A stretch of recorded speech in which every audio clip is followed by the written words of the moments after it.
no, that makes sense.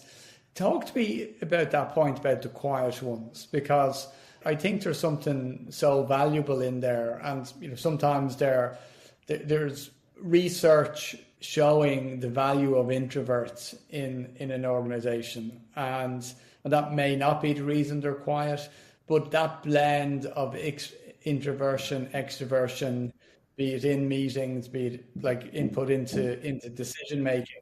And it's very interesting to hear a leader acknowledge that and actually to try bring their voice out, because I think there's so much value in it first and foremost, but there's so much empowerment for the quiet ones, because normally they have something to say, but the forum may not be right.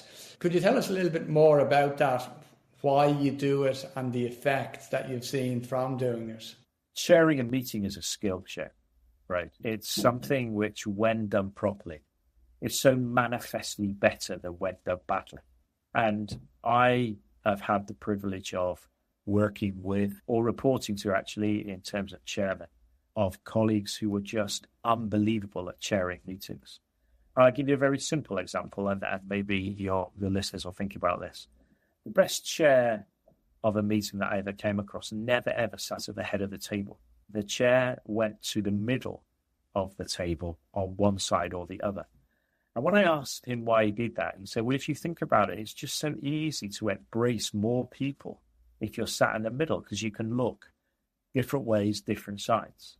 Second tip, he was brilliant at chairing meetings. Second tip was, I always used to note that he would write down in his little notebook where people sat around the table. And he would just do a little tick whenever anybody contributed. And as we went through the room, and he was sat in the middle, never sat at the head, had his little book, you could just tell that he was just ensuring that he got a contribution from everybody. And once his reputation started to build in terms of what a wonderful chair, it just became natural that people felt much more comfortable in terms of contributing. So I think the way the chair behaves, I think the tools and techniques of the chair are vastly underestimated in corporate life. And learning to be a chair is something that I would recommend to your listeners, is something that they put in their toolkit.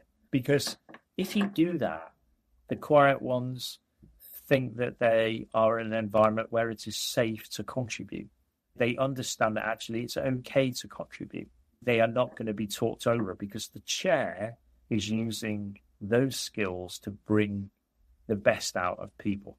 So I don't think I've answered your question directly. I've probably gone off a bit of a tangent, but my answer to the question would be, ask yourself how you can be the best possible chair of a meeting that you can be.